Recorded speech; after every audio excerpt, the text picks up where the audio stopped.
দর্শক, আমরা ভূমিকা সাধারণত দীর্ঘায়িত করি না। শুরুতে অনুরোধ করি আমাদের আলোচনা বস্তুনিষ্ঠ এবং আপনার সাথে যদি মিলে চ্যানেল সাবস্ক্রাইব করে আমাদের সাথে যুক্ত থাকতে পারেন। ধন্যবাদ আপনাকে আবারও। ভুইয়া ভাইয়ের কথা শুনলাম অনেক, তিনিও আমার সাথে ঐক্যমত পোষণ করেছেন, যে ভালো লাগলো শুনে, কারণ একমত আমরা কমই হই অনেক বিষয়ে, যে এরা আসলে বেশেমাল হয় নাই, ওরা জাতে মাতাল তালে ঠিক আমাদেরই বিশাল। আমরা যেটা বললেন কি হারামজালা না কি বললেন না হানজালা, কি যেন নাম বললেন, হানজালা, যাই হানজালা এমপি, তাকে কেউ কেউ এমপি হারামজালা বলে। একজন দেখলাম, একজন কূটনীতিক লিখেছে হারামজালা। যাই হোক, সেটা অন্য বিষয়। মানে এই লোকটা শপথ নেওয়ার আগেই তার এলাকায় কিন্তু তালেবানি রাষ্ট্র কায়েম করে ফেলেছে তার অঞ্চলে। যার কথা বললেন, বিএনপি কখনো কখনো মনে হয় বিএনপি একটি নপুংসক দল। কারণ এর আগে দেখলাম পাটোয়ারে নাকি, ফাটোয়ারে আমার ভাবির পোলা মির্জা আব্বাসকে গালি দিতে দিতে দিতে দিতে তারা এমন অসুস্থ বানালো বিদেশে চিকিৎসা করতে নিতে হচ্ছে। কারণ ওই পাটোয়ারির যোগ্যতা সম্পর্কে আমরাও জানি, মির্জা আব্বাসের সাথে তার কম্পেয়ার করলে হাতিয়ার মশা। কিন্তু এই মশাকে মারার পারমিশন, এই মশাকে ডলা দেওয়ার পারমিশন, মারা বলতে এখানে ডলা, মশাকে ডলা, তাকে মেরে ফেলার কথা বলি নাই।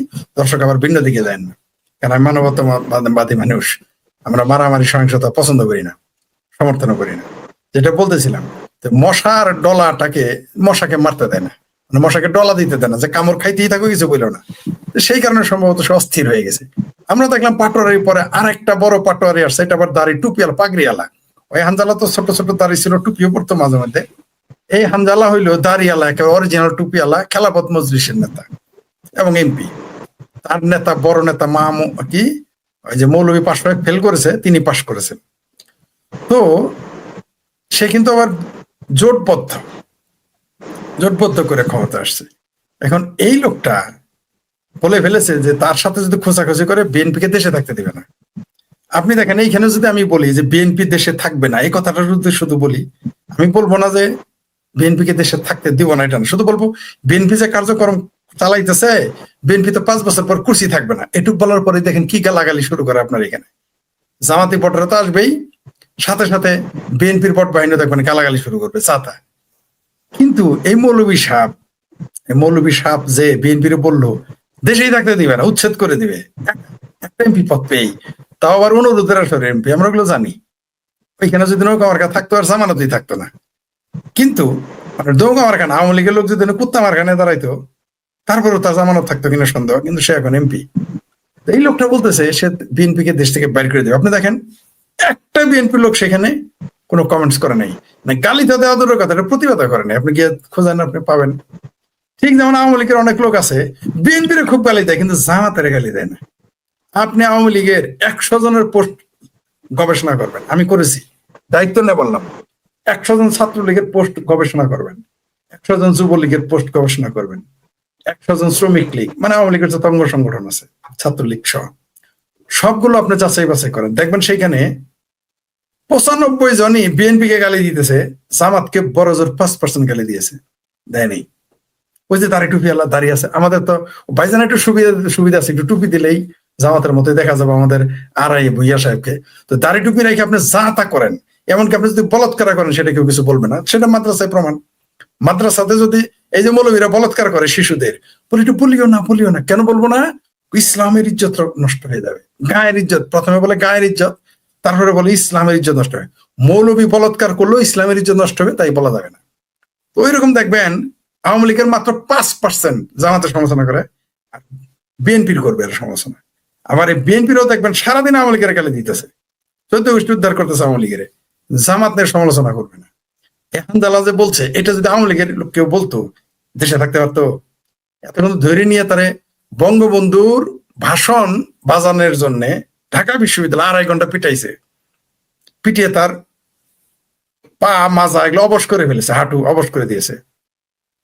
তাহলে এই পোস্টার সে যদি দিত যে বাংলাদেশে বিএনপি থাকবে না, কি করতো? এই ছেলেরে জিন্দা জ্বালাই দিত, অথবা মাটির নিচে গেড়ে ফেলতো, সাথে সাথেই মেরে তো ফেলতোই, নৃশংসভাবে মারতো।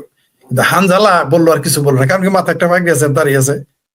মানে আমি বুঝে উঠতে পারি না, বিএনপিরা যদি মনে করে যে মৌলবী শব্দের কিছু বলা যাবে না, তাহলে তারা মৌলবীর দলে যোগ দেয় না কেন? কোন মৌলবী তো তাদের দলে যোগ দেয় না। হানজালা যে কথা বলছে, বিএনপির একটা লোক শুধু বলুক না যে বাংলাদেশে জামাতের অস্তিত্ব রাখা হবে না, দেখেন কি গালাগালি শুরু করে, খোদ বিএনপির গালাগালি শুরু করবে।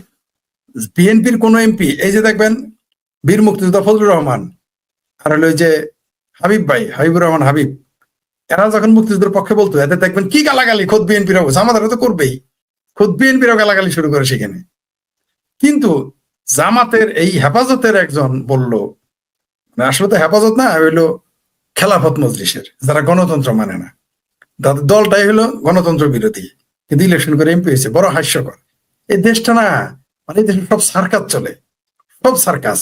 কমিউনিস্ট পার্টি সমাজতন্ত্রের নাম নেয় না, ইসলামের লোকেরা খেলাফত কায়েম করবে ভোট দিয়ে, বলে না যে বিপ্লব করবে, বলে না। সমাজতান্ত্রিক দলেরাও বলে না যে ভোট দিয়ে তার বিপ্লব করে তার সমাজতান্ত্রিক দল, সমাজতান্ত্রিক দেশ বানাবে। মৌলবীরাও বলে না যে বিপ্লব ইসলামে, তাদের সকল ইসলামী বিপ্লব করে বাংলাদেশকে ইসলামী রাষ্ট্র বানাবে। এরা দেখবেন ভোটের মধ্যে আসে, হাসি আসে আমার এটা দেখে। বিএনপিরাও দেখেন, এরা আপনি বাংলাদেশে জরিপ করেন, কি যেন পিউ রিসার্চ নাকি কারা যেন একটা রিসার্চ করেছিল, বাংলাদেশ জরিপ চালিয়েছিল, বলেছিল শরিয়া আইন কে কে চায়, বাংলাদেশে নাকি 70% লোক শরিয়া চেয়েছিল। 70% লোক জামাত করে না কেন, 70% লোক হেফাজতে যোগ দেয় না কেন, তারা আওয়ামী লীগ বিএনপিতে থাকে কেন? 70%, আপনি কল্পনা করতে পারেন, এই দেশে মানুষ 70% বলেছে তারা শরিয়া আইন চায়। পিউ রিসার্চ সেন্টারে আসছিল।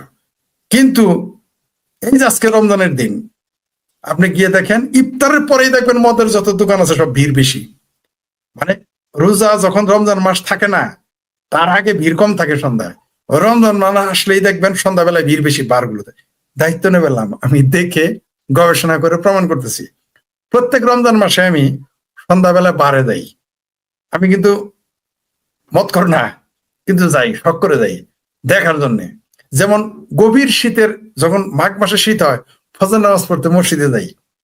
কারণ কি জানেন, যে মুসল্লি কয়টা হয়েছে আর কিন্তু খুঁজে পাওয়া যায় না, বুঝতে পারছেন?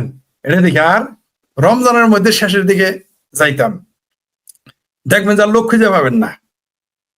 শুরুতে প্রথম দিন আর শেষের দিন বহুত লোক হয়, মাঝখানে দেখবেন 20 রোজা 10 রোজা থেকে কমে যায়। এগুলো দেখবেন আর হাসবেন, খুব মজার। এগুলো দায়িত্ব নিয়ে বললাম, এগুলো অভিজ্ঞতা আছে আমার, না এটা প্রমাণ করে বলতেছি। তো এই বাংলাদেশে যারা বিএনপির যদি মনে করে মোল্লারা তাদের গালি দিলে কিছু হয় না, মোল্লাদের দলে যোগ দেয় না কেন? গণতান্ত্রিক দল করার এদের দরকার কি? ওইখানে চলে যাক। আমাদের দেশের সবগুলোই হচ্ছে এরা হিপোক্রেট। মৌলবীরাও হিপোক্রেট, সমাজতান্ত্রিক কমিউনিস্ট যারা তারাও হিপোক্রেট, বিএনপিও হিপোক্রেট, ক্ষেত্র বিশেষে আওয়ামী লীগও হিপোক্রেট হয়ে যায়। আমরা দেখেছি এই দেশের সব, এই জন্যই দেশের এই অবস্থা। এই দেশের মানুষ আসলে কি চায়? এই দেশের মানুষজন যদি আপনি বলেন তোমার আদর্শ কি, এদের দিল হইলো পাকিস্তান, মগজে হইলো আফগান।